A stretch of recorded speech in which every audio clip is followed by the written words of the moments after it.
어서오세요. 안녕하세요. 잘들 지냈어요? 네. 예, 반갑습니다. 상원 씨 어떻게 지냈어요, 한 주간?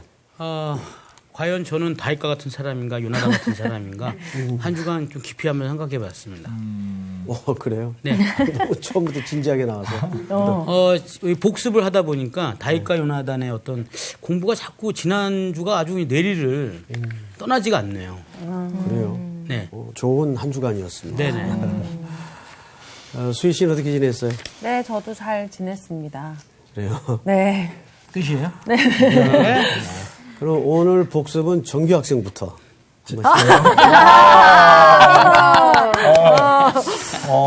저는 지난주 수업이 다윗과 요나단의 어떤 그 좀 성경 전체를 좀 이렇게 훑으면서 요나단의 캐릭터에 대해서 좀 많이 공부를 했던 시간인 것 같은데, 그냥 결정적인 그 순간에 결국 요나단은 매 순간 마지막에는 항상 사울의 집을 향했다. 사랑과 우정으로 포장돼 있었지만 그럼에도 불구하고 결국 맨 마지막의 선택은, 결정적인 순간의 선택은 사울의 집, 세상이었다. 신발을 벗지 않았던 그 모습과 그 삶의 방향을 바꾸지 않고 그대로 그곳에 머물러 있었다. 이게 가장 기억에 많이 남습니다. 네, 아주 큰 그림 이해 속에서 잘 묵상을 했네요. 네. 우리 마지막으로 정나원 학생은 어떻게 복습에 대해서 한번. 네, 사실 지난 시간에 말씀을 배우고 마음이 조금 어려웠어요. 왜? 네, 그러니까 사실 사랑, 우정 이렇게 베풀고 누군가를 도와주고 하면 저희는 되게 착한 사람이고 괜찮은 모습이라고 생각하기 쉽잖아요.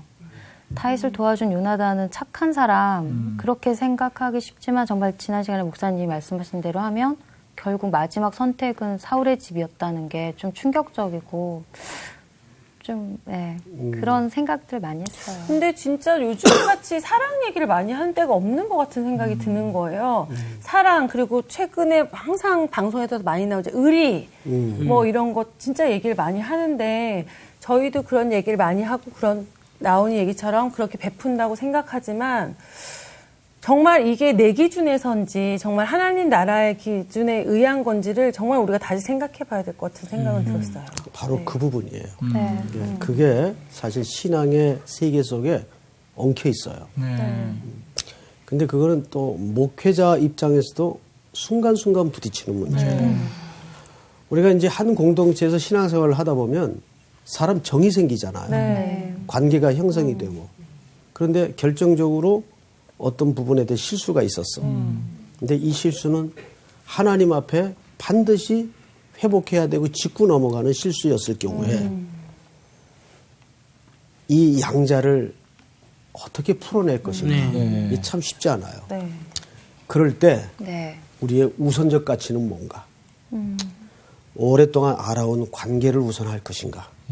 그래도 이것이 하나님 앞에 틀린 문제는 반드시 짚고 넘어가야 될 문제인가.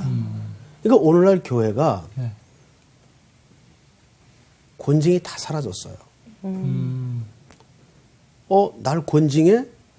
교회가 여기밖에 없어? 다른 교회 가면 또 거기서 또 그냥 받아줘요. 예, 그래서 이게 사실은 다 무너졌습니다. 예, 그래서 그리스도의 신부로서의 정절을 유지해야 될 교회가 막 이상한 모양으로 혼탁해져 있죠. 그 가치 혼란이 그래서 오는 거예요. 지난주 주제는 사실 그것이 구약의 어떤 사람과 사람 사이에 벌어졌던 일이 아니라 오늘 신앙 공동체 안에서 유사 종교가 왜 만들어지는가. 충분히 가능하다는 얘기예요. 네, 좋습니다. 자, 오늘은 19장으로 넘어가서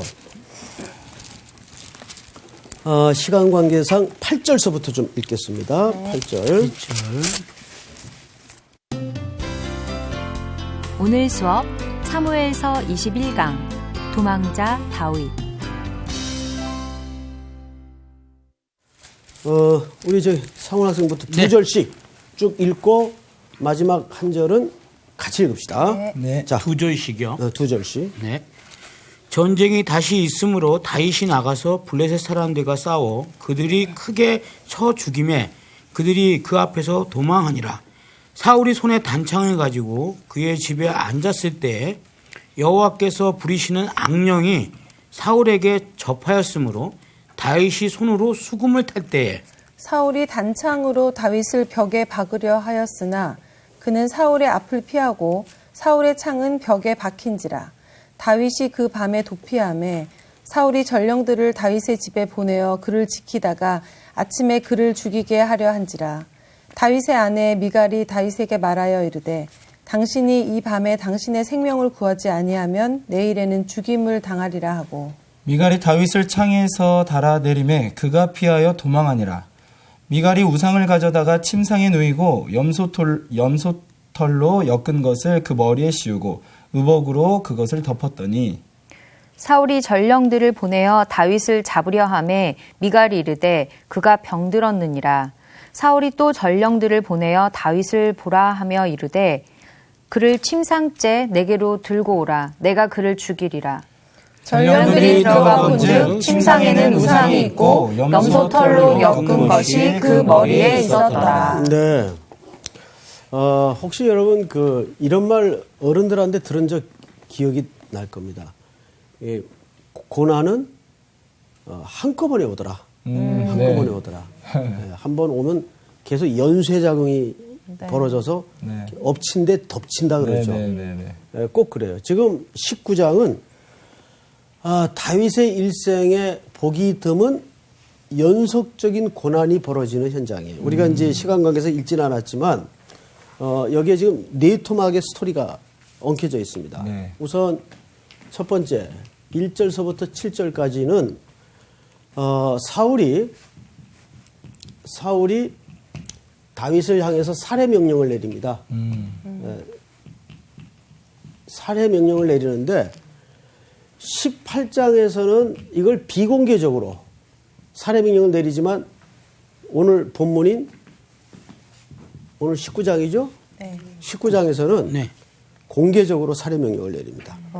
이제 이 다윗을 죽이고자 하는 사울의 의도가 만천하에 공개적으로 이제 표명되는 현장이 1절서부터 7절까지 등장을 해요. 그다음에 두 번째 8절서부터 우리 지금 몇 절까지 읽었죠? 16절이야. 이 광경은 어떤 내용인가 하면 이런 내용입니다. 다윗을 죽이려는 사울의 광기, 아주 무서운 광기가 소개되고 있죠. 그 다음에 세 번째는 미갈 사이에 미갈이 다윗을 보호하기 위해서 다윗을 숨기죠. 네. 그런데 숨기다가 집안 사정이 들통이 나요. 뭐가 있었어요? 집안에 우상이 있었어요. 네. 그러네. 실질적으로 누구의 집안이에요? 사울. 아니지. 다윗의 집이지. 다윗의 집. 다윗 아, 집이죠. 예. 그렇죠, 그렇죠. 근데 다윗의 집에 지금 아내에게 뭐가 감춰져 있었어요? 우상이 감춰져 있었어요. 그리고 이제 18절서부터 24절까지는 그 하나님이 어떻게 개입하시는가. 네 번째로 하나님의 개입. 하나님이 아주 섬세하고 예리한 개입이 등장을 합니다. 이렇게 이제 18장이 주로 스토리가 이제 흘러갈 겁니다. 네. 자, 그런데 문제는 뭐냐 하면 이 위기가 과연 오늘 다윗의 나라가 역사 속에 드러나는데 무슨 역할을 하는가를 봐야 돼요. 예, 그러니까 우리가 성경을 한 절 한 절만 읽다 보면 전체 숲이 안 보일 때가 있어요. 이 성경이 뭔 얘기를 하는 거야.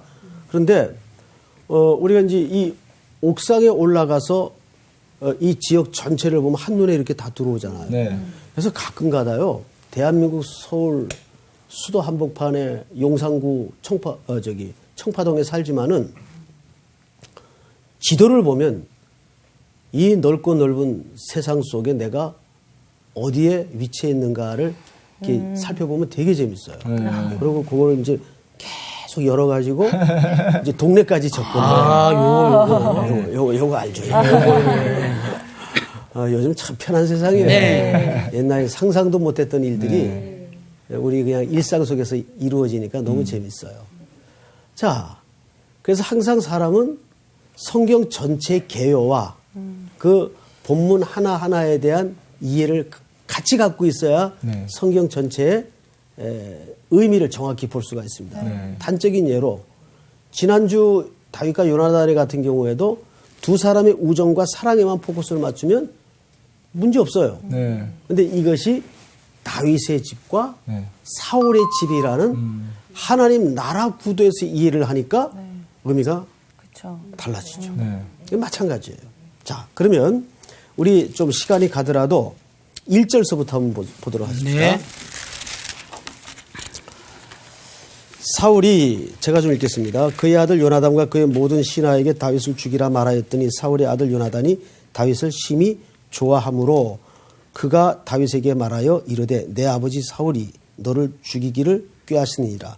그러므로 이제 청하노니 아침에 조심하여 은밀한 곳에 숨어 있으라. 내가 나가서 네가 있는 들에서 내 아버지 곁에 서서 네 일을 내 아버지와 말하다가 무엇을 보면 네게 알려주리라 하고. 4절 같이 읽을까요? 시작. 요나단이 그의 아버지 사울에게 다윗을 칭찬하여 이르되 원하건대 왕이 신하 다윗에게 범죄하지 마옵소서. 그는 왕께 등죄하지 아니하였고 그가 왕께 행한 일이 심히 선하니이다. 이렇게 요나단이 다윗을 사울 앞에 극찬을 함에도 불구하고 그와 함께하지 못했다는 게 얼마나 애석하고 안타까운데. 얼마나 그 가만히 보면은 성경에도 그런 예가 자주 등장을 하지만은 오늘날의 교회 안에 많은 그 유사 그리스도인들 그들의 신앙의 그 핵심을 한번 고백을 받아보는 과정이 참 필요한 시대인 것 같습니다. 그래서 어쩌면 한국교회는 다시 복음을 들어야 되는 시대가 오지 않았나 하는 생각을 가져요. 여러분 보세요. 내가 교회 오래 다닌다고 다 크리스찬이 되는 건 아니에요. 분명한 무슨 경험이 있어야 돼요? 십자가의 경험이 있어야 돼요. 예. 성품이 좋아서 또 이런 분위기가 좋아서 그냥 얼렁설렁 다닐 수 있어요. 때 되면 또 뭐 집사 웬만하면 다 하잖아요, 요즘. 네네네. 또 집사가 됐어. 응? 그런단 말이에요. 그 집사 되니까 또 나중에 뭐 투표할 때 오면은 또 성품도 좋고 안 빠지고 그러니까 투표도 해요. 그래서 뭐 안수 집사도 되고 장로도 됩니다. 응? 그런데 제자 훈련하다가 예를 들면 장로님이 내가 이제야 예수님이 나를 구원하신 줄 알겠습니다. 이런 고백을 할 때 기함을 하죠. 이거 실제 일어나는 일입니다. 맞아요. 끔찍하죠. 그래서 반드시 인생은 십자가에서부터입니다. 십자가 사건을 통과하지 못하면 그리스도인 아니에요. 길은 예수의 십자가 사건으로부터 유일하고 거기서부터 진정한 출발이 있는 거예요. 믿으십니까? 아멘. 네. 조금 부흥의 식으로 됐는데. 자, 성경을 보십시다. 5절. 그가 자기 생명을 아끼지 아니하고 블레셋 사람을 죽였고 여호와께서는 온 이스라엘을 위하여 큰 구원을 이루셨으므로 왕이 이를 보고 기뻐하셨거늘 어찌 까닭 없이 다윗을 죽여 무죄한 피를 흘려 범죄하려 하시나이까. 시작. 사울이 요나단의 말을 듣고 맹세하되 여호와께서 살아계심을 두고 맹세하거니와 그가 죽임을 당하지 아니하리라. 자, 사울의 일관된 패턴 하나가 있어요. 네. 뭘까요? 이랬다 저랬다. 맞죠. 어떻게 그런 건 빨리 캐치를 해요. 예. 사울의 일관된 패턴이 저렇게 표현이 절묘했어.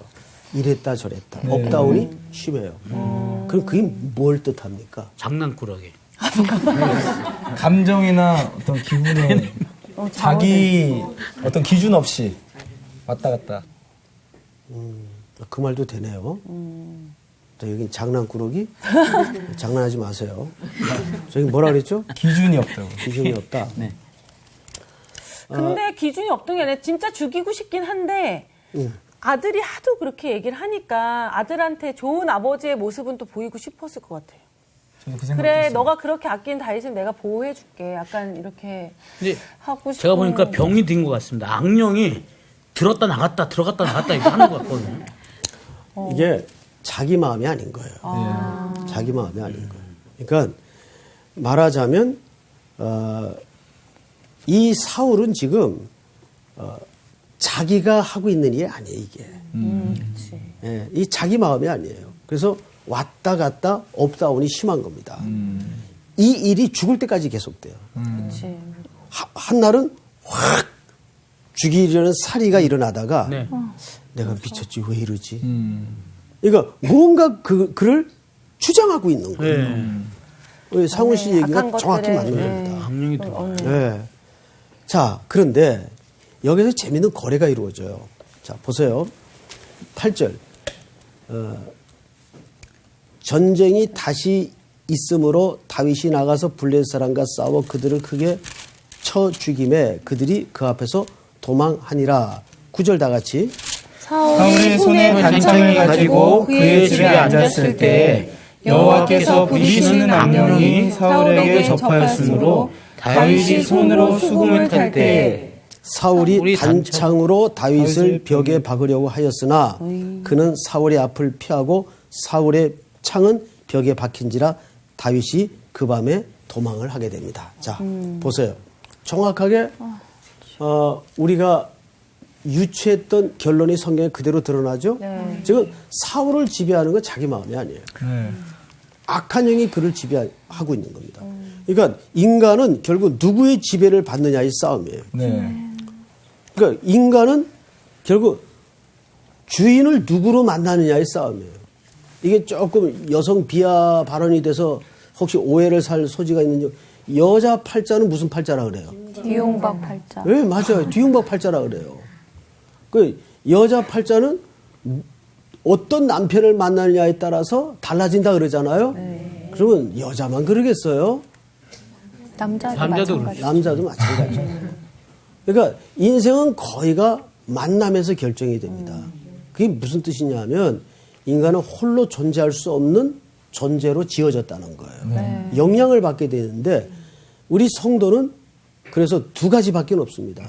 중간지대란 있을 수 There is no gray zone. 그러니까 회색 지대는 있을 수 없어요. 우리는 하나님의 통치 밑에 있느냐 아니면 세상의 권세 잡은 자의 공중 권세 잡은 자의 통치 밑에 있느냐. 이 두 가지밖에 없는 겁니다. 그러니까 내가 하나님의 지배 아래 있지 않을 때는 나를 지배하는 사람이 누구라는 거예요. 어둠의 권세가 나를 지배하기 시작해요. 네. 그래서 에베소 5장 18절에 오직 성령의 충만을 받으라는 얘기 무슨 뜻이에요? 성령의 지배를 받으라는 얘기. 네. 매일 이 싸움이에요. 계속. 네. 그러니까 사울이 결정적으로 왔다 갔다 하다가 그냥 자기 꾀에 자기 분에 몰락을 하는 것은 그가 결국 하나님의 통치 아래 있지 않았다는 뜻입니다. 누구의 지배 아래 있느냐의 싸움이에요. 자, 그런데 여기에서 이런 19장의 사태를 우리가 보통 위기라 그래요. 네. 그러면 우리가 지금 사무엘상을 쭉 공부해 나오는 가운데 한번 크게 높은 시선에서 한번 생각을 해보세요. 도대체 다윗은 얼마나 평온한 일상을 살았던 사람이에요. 그냥 하늘의 별을 보면서 그냥 찬잇을 먹어가면서 아버지가 맡긴 양떼를 그냥 편안하게 양을 치던 목동에 불과했습니다. 비록 소박한 삶을 살았지만 평안했어요. 네. 예? 근데 어느 날 갑자기 역사의 폭풍우 속에 저렇게 떠밀려 시간을 겪어내야 합니다. 언제부터 저 고난이 시작이 됐어요?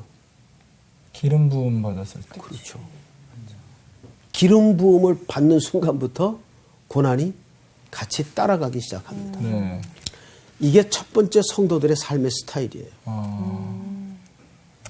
우리가 성령으로 기름 부음 받지 않고 세상에 속해 있을 때는 네. 뭐 매일 밤 술을 드럼으로 마시던 아무 상관이 없었어. 그러니까 내 육체가 요구하는 대로 하고 싶은 대로 하면 돼. 네. 그런데 하나님의 자녀로 인침을 받고 하나님의 백성이 되는 순간 우리는 이제 누구의 지배 아래 있게 돼요? 성령. 하나님의 지배 아래 있게 돼요. 그때부터는 나에게 새 주인이 생긴 겁니다. 네. 그러면 이제부터 그 주인의 원리와 질서와 체계 속에 내 삶을 밀어넣어야 돼요. 네. 쉽겠어요? 힘들겠어요? 힘들죠. 다윗의 저런 위기와 고난들이 사실상 기름 부음을 받는 순간부터 일어나기 시작한 겁니다. 보세요. 우리가 출애굽기에도 보면 출애굽기 17장에 홍해를 건너자마자 제일 먼저 맞닥뜨린 게 뭐예요? 전쟁이에요. 네. 이 대적이 누구였어요? 아말렉. 그렇죠. 그 유명한 잊어서는 안 되는 아말렉이었어요. 홍해를 건넜다는 것은 구원을 받았다는 얘기 아닙니까? 네. 그런데 구원받은 백성에게 새로운 전쟁이 기다리고 있었어요. 그러니까 한국교회가 예수 믿으면 건강해지고 장수무병하고 복받고 이런 식의 복음을 소개해서는 안 됩니다. 네. 복음과 함께 고난을 받으라. 사도 바울이 자기의 서신에다가 명백하게 남긴 글입니다. 복음과 함께 고난을 받으라. 그리스도의 남은 고난을 육체에 채우노라. 그러니까 우리가 새로운 주인이 나를 붙잡으시고 피로 값주고 사셔서 하나님의 백성이 되는 순간 뭐예요? 우리가 고난이 함께 따른다는 거예요. 그런데 우리에게 그 소개되었던 복음의 가치와 내용은 전부 너무 세속적인 걸 약속했잖아요. 세상의 복. 그렇죠? 네. 세상의 복을 약속했어요. 네. 근데 죄송하지만 기독교에는 그런 복을 약속한 적이 없어요. 네. 그럼 어떻게 하면 좋죠? 그러니까 예수 믿을 그 의욕이 확 풀리죠. 떨어지죠. 그러면 예수 믿고 세상적으로 복도 못 누리고 그 아픈 거 계속 아파야 되고 오히려 더 고난이 있다니까 확 맥이 풀리죠. 그런데 혹시 이 가운데 그런 경험이 있는 사람 혹시 있을지 모르겠는데 정말 제대로 휠이 꽂혀서 사랑하는 사람을 만나게 되면 지하 단칸방도 좋아요, 싫어요? 좋아요. 정규 학생. 네. 뭐 언제 결혼한다면서요? 예. 좋아요? 좋습니다. 별로 표정이 안 좋아. 몇 년째 교제한 자매예요? 2년 만났어요. 2년. 예. 요즘 기준으로는 이제 길게 만난 거예요. 아, 그렇죠, 그렇죠. 예. 자, 그런데 자매가 우리 정규 형제를 좋아하죠. 예. 그래서 사랑해서 결혼하겠죠. 네네네. 그런데 뭐 우리 정규 형제가 재벌 2세도 아닌 것 같고. 예, 전혀 아니죠. 여러 가지로 이제 청년이니까 아직 네. 헤쳐나가야 될 길이 많을 텐데도 네. 좋아한단 말이에요. 근데 사람만 제대로 휠이 꽂혀서 좋아하면 나머지 보여요, 안 보여요? 안 보이죠. 안 보인다고 하더라고요.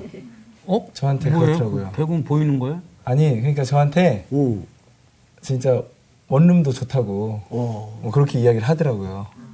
자매가 네, 자매가. 네. 제대로 된 자매. 네. 저도 그 자매를 만나봤는데요. 정말로 진짜 콩깍지가 씌었습니다. 아니 정말 너무 좋아합니다. 잘생겼다고 맨날 이렇게 너무 잘생긴 잘생겼다고. 사람이 있냐고. 잘생기지 않았어요? 막 이러고. 잘생겼잖아요. 아, 네. 콩깍지가 씌셨군요. 콩깍지가 씌었어요. 감사합니다. 우리 와이프도 제가 제일 잘생겼대요. 그냥 수업합시다. 자, 무슨 얘기냐면 우리가 예수님을 제대로 만나면 네. 세상의 부귀영화가 아쉽질 않아요. 그러니까 그분만 있으면 되는 거예요. 네. 주님 한 분만으로 나는 만족하는. 만족합니다. 그 찬양 네. 있죠? 네. 예. 주님 한 분만으로 만족한 거예요. 네. 그런데 우리가 신랑에는 관심이 없이 신랑이 물어다 줄 부수적인 것만 약속된 복으로 이해하고 신앙생활을 했다면 슬픈 거죠. 네. 그건 기독교가 너무너무 가난한 거죠. 네. 우리 기독교는 그런 기독교가 아닙니다. 그런 의미에서 기독교는 사실상 종교가 아니에요. 네. 기독교는 예수예요, 예수. 그 신랑이 모든 열쇠를 붙들고 있고 모든 걸 약속하고 있어요. 네. 그분은 나에게 그렇게 성실하시고 신실하신 분이에요. 네. 여러분들을 위해서 목숨을 내어주신 분이 있어요? 같이 사는 배우자도 쉽지 않은 문제일걸요. 네. 그런데 그분은 이미 로마서 5장에서 말씀하셨듯이 십자가 위에서 자기 사랑을 확증하셨다 그랬어요. 예. 우리가 그 사랑에 대해서 눈이 떠지는 순간 이 땅에 한시적으로 만지다 놓고 갈 거에 대해서 네. 전혀 잴 것도 없고 안 가졌다고 아쉬울 것도 없어지는 거예요. 네. 그렇죠, 여러분? 네. 네. 아, 그래도 좀 있었으면 좋겠다. 있었으면 네. 맞아요? 있는 것보다는 네. 그런데 두 종류가 있어요. 네. 잘 들어보세요. 그래서 어떤 사람에게는 물질을 줘요. 네. 그런데 그런 신실한 사람들의 삶을 이렇게 들여다보면 하나님이 뭘 반대로 메시지화 시키냐면 아, 이분이 물질을 가졌지만 물질 때문에 사는 게 아니구나를 보여줘요. 반대로. 네. 어떤 사람은 홀딱 뺏겨놓고 아무것도 없어요. 네. 진짜 예수 그렇게 신실히 잘 믿는데. 그런데 무너지지 않아요. 그러면 하나님이 어떤 메시지를 담고 있냐 하면 이 사람이 물질 때문에 예수를 믿는 게 아니구나. 똑같은 메시지 사실은. 네. 있고 없고의 차이뿐이지. 그러니까 우리가 그런 거를 문턱을 넘어서는 순간 마태복음 13장에 닻을 갈다가 보화를 발견한 농부의 태도예요. 딱 정확하게. 진짜 보화를 발견한 순간 다 팔잖아요. 네. 네. 가치 전환이 일어나는 거죠. 예. 우리의 신앙의 세계에 그런 인식의 폭풍이 한번 불면 그때는 뭐 명문대 나온 거 나한테 얼마 쌓아놓은 거 사도 바울이 딱 한마디로 정의했죠. 배설물로 여기노라. 네. 배설물로 여기노라. 그리고 복음 하나를 위해서 예수에 미쳐서 아프리카 가는 배를 타고 떠나는 거예요. 그래서 어느 프랑스 노 시인이 그런 시를 썼어요. 예수 그대는 누구인가? 산 사람인가 죽은 사람인가? 내 심장을 도려내듯 내 품에서 사랑하는 딸을 빼앗아 가는구나. 이것은 예수에 너무 미쳐서 아프리카의 복음을 알지 못하는 영혼들을 향해 배를 타고 떠나는 외동딸을 바라보면서 그 프랑스의 어느 노 시인이 쓴 시귀입니다. 그러니까 예수에 미치면 그렇게 돼요. 네. 자, 성경을 좀 보십시다. 네. 이러한 위기는 기름 부는 순간부터 몰려오기 시작한 겁니다. 네. 자, 여기 또 두 번째 메시지가 있어요. 첫 번째 메시지는 뭐예요? 정리합시다. 기름 부음과 함께 뭐가 시작된다? 고난. 고난이 시작된다. 고난이. 두 번째는 하나님은 다윗을 결국 어디에 앉힙니까? 왕의 자리에. 보좌에 앉혀요. 왕의 보좌에 앉히기 위해서는 반드시 보좌보다 더 중요한 게 보좌에 앉을 사람이 더 중요합니다. 네. 그래서 그를 뭘로 만들어가는 거예요? 왕으로 만들어. 네. 그러니까 고난만큼 사람을 만드는 지름길이 있을까요? 진짜 그렇게. 그렇죠. 네. 그래서 여러분 다윗의 이렇게 일대기를 보면 유난히 가족들 때문에 고생을 많이 해요. 유난히. 네. 전부 가족들 때문에 고생해요. 마지막에는 심지어 아들 압살롬이 맞아요. 아버지를 향하여 네. 그 이름도 못되게 됐어요. 압살롬이. 아싸, 이놈이. 압살롬이 아버지한테 반기를 들죠. 맞아요. 그 아들의 반역을 피해 광야로 다윗은 도망을 갑니다. 네. 그런 비통한 슬픔을 겪어요. 게다가 딸의 이게 또 어려움을 소식을 듣죠. 네. 뿐만이 아니에요. 그는 아내 때문에 고생을 하고 장인어른 때문에 고생을 하고 평생 쫓겨다녀요. 여러분 도망자의 신세가 어떤지 아세요?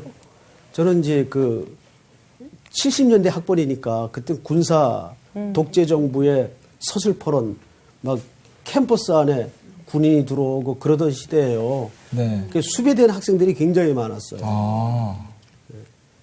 수배돼 보지 않았죠? 수배돼 보진 않았는데 그런 얼굴이라고는 많이 들어봤어요. 아니 미국을 가는데 그렇게 걸렸다고 그러더라고요. 세관에서 맨날 세관에 맞아, 엄청 공항에서 걸려요. 계속 걸렸다고. 어떻게 하면 좋아? 우리 정규 형제 그 가치를 잘 몰라서 그래요. 사람은 외모를 보거니와 하나님은 중심을 봐요. 아멘. 자, 그런데 그런 그 수배된 친구들을 이제 며칠 좀 함께 재워준 적이 있어요. 그 수배 도망자의 생활이라는 거는 네. 피 말리는 생활입니다. 늘 불안할 것 같아요. 너무너무 피 말리는 생활이에요. 다윗은 그거를 거의 평생 오늘 죽느냐 내일 죽느냐의 칼 끝에 목숨이 달려 있었어요. 그래서 사망과 내가 한 걸음뿐이라 그래요. 다윗이. 그 정도로 인생이 고달팠어요. 근데 그 속에서 뭐가 돼요? 왕으로서 만들어지는 겁니다. 네. 하나님이 늘 이 순서가 있어요. 항상 자리를 주기 전에 그 자리에 걸맞는 사람을 만들어요. 네. 대표적인 예가 누굽니까? 요셉이죠. 네. 30 나이에 대국의 총리가 총리. 어떻게 가능해요? 네. 근데 아주 단기 코스로 집중 고난을 받죠. 네. 아이고. 17살부터. 네. 집을 떠나야 하고, 팔려가고, 감옥에 들어가고. 네. 그 짧은 세월. 근데 그 감옥이 정치범들이 모이는 감옥이에요. 네. 거기에서 무슨 얘기를 들을까요? 궁궐의 이야기를 다 듣는 거예요. 네. 아, 궁궐의 세계라는 게 이런 거구나. 그게 총리가 되어서 소용이 됐을까요? 안 됐을까요? 엄청 엄청 도움이 됐- 많이 됐겠죠. 네. 그러니까 하나님께서 이유 없이 밀어붙이는 고난은 없다. 네. 없어요. 네. 네, 정말 당할 때는 이해가 안 되는데 여러분 혹시 그 테니스 선수 중에 이분 들어보셨어요? 아더 애쉬라는 분. 애쉬, 되게 아주 유명한 되게 흑인 테니스 선수죠. 네. 아더 애쉬. 네, 네. 이분은 그 US 오픈, 네. 호주 오픈, 윈블던 어우. 세계 대회를 석고라면 뭐라 그래요? 그랜드슬램이라고 네. 그러죠. 네. 이분이 활동할 때 테니스 스포츠 종목에 흑인이 없었죠. 예.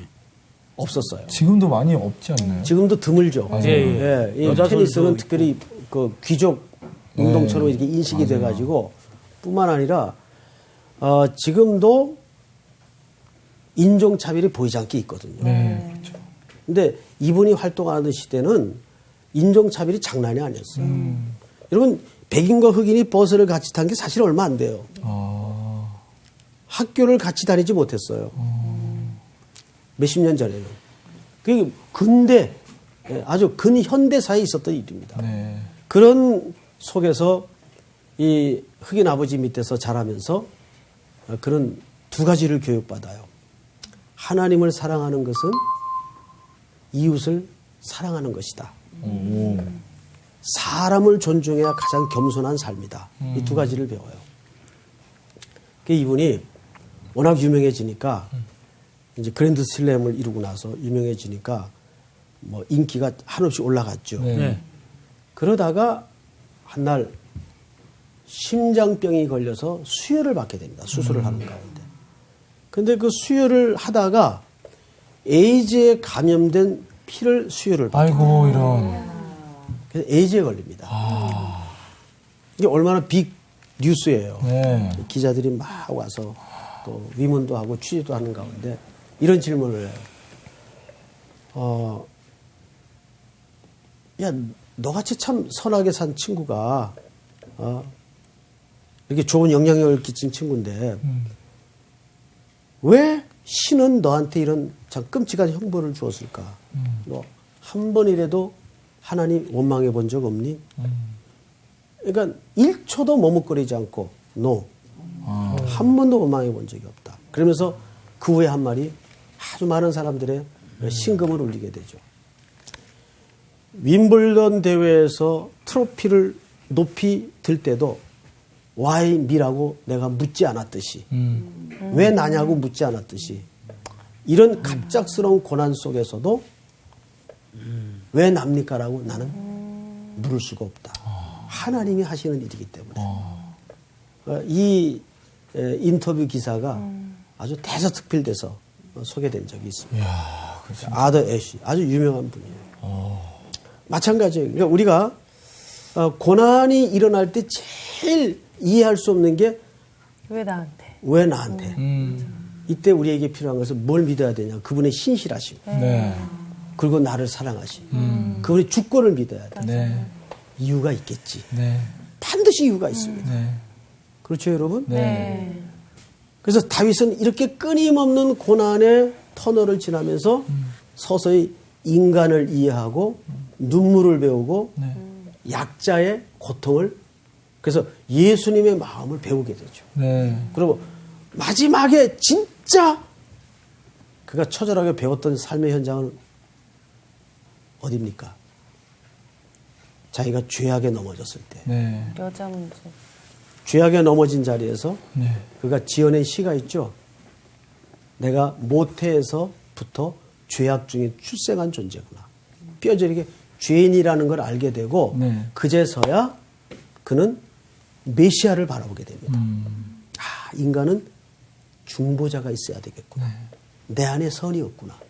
여러분 우리 안에 선이 없어요. 네. 그래서 로마 3장에서 뭐라고 해서 한 의가 나타나서 그 의가 누굽니까? 그리스도예요. 네. 그래서 우리의 의는 외부로부터 들어온 의입니다. 네. 이거 아주 중요한 신학 사상이에요. 이 개념을 누가 사실은 여냐하면 다윗이 여는 거예요. 네. 아, 내 안에 의가 없구나. 에?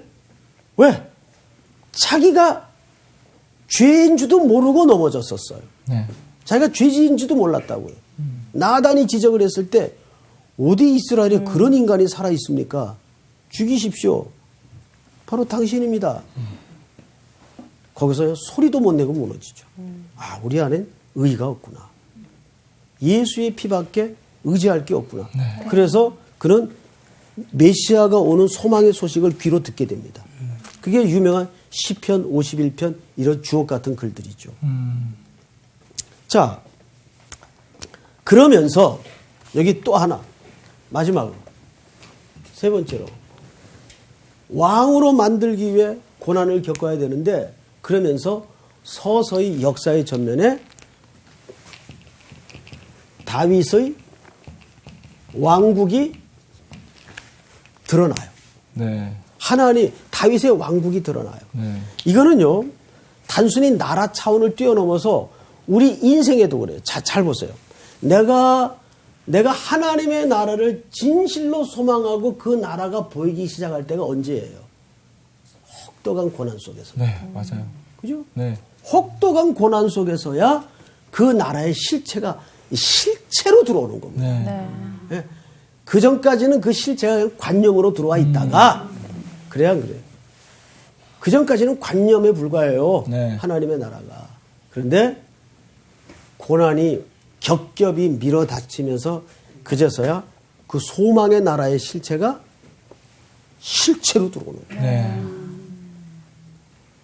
그러니까 다윗의 오늘 이 19장에 연거푸되는 사울의 공개적인 살해, 그의 단창을 향해 단창을 던지는 사울의 살의 광기, 네. 또 미갈의 소지품에서 등장한 이 우상들, 이렇게 겹겹이 우겨쌈을 당하는 과정을 통해서 다윗은 첫째 기름 부음과 함께 뭐가 시작이 되었고 고난이 시작이 되었고 네. 그 고난은 뭐를 만들어가고 왕을 만들어가고 그 고난 속에서 어느 나라가 드러나요? 다윗의 왕국이 다윗의 나라가 드러나요. 그 나라를 통해서 우리 예수 그리스도를 모두가 소망하게 된다는 거예요. 네. 네. 그러니까 예수만이 소망이라는 사실이 이 본장에서 실질적으로 드러나는 겁니다. 그러니까 구약 성경이나 신약 성경이나 항상 예수로 길이 나게 돼 있어요. 네. 믿습니까? 아멘. 네. 자, 오늘 공부한 내용 속에서 여러분들이 각자 적용을 하나 하고 끝내보십시다.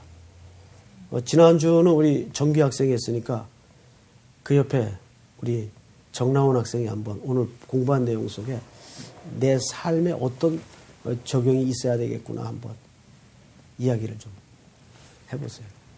편하게. 아니 고난을 뭐 겪었다라고 말하기에는 너무 부끄럽고요. 그냥 뭐 지금까지 살아오면서 때때로 힘들었다고 생각했던 것들이 다 의미 있는 시간이었고 앞으로의 어떤 나아가야 될 방향을 좀 바로잡을 수 있는 그런 시간이었겠구나라고 생각하면서 강의를 들었어요. 네. 저 같은 경우는요, 아까 전에 그 테니스 선수 말씀하실 때 네, 네. 되게 마음에 딱 왔던 게 내가 삶 가운데서 항상 힘들 때는 하나님 붙잡잖아요. 왜 저한테 이런 일이 있어서 물론 어떤 일을 여시려고 이렇게 얘기를 하지만 정말 우리가 기쁘고 좋은 일이 있었을 때도 그게 정말 의의는 나한테 없는 건데 내 의로 내가 잘해서 된 것처럼 생각하고 살았던 그런 시간들이 너무 생각이 많이 나더라고요. 네. 예, 그러니까 여기서 드러나는 다윗의 집, 다윗의 나라가 네. 사실은 그리스도의 의를 드러내는 거예요. 그러니까요. 네. 그러니까 모든 내 의가 부서지면서 결국 그리스도의 의만 남도록 네. 하는 것이 고난이 갖는 중요한 기능입니다. 네. 근데 그 고난이 없이는 우리 속에 그리스도의 의가 드러나질 않아요. 맞아요. 그분의 은혜로만 이루어진다는 그 그리스도의 의가 절대 드러날 수가 없어요. 그게 우리 본성이에요, 사실. 네. 수고하셨습니다. 감사합니다. 네, 감사합니다.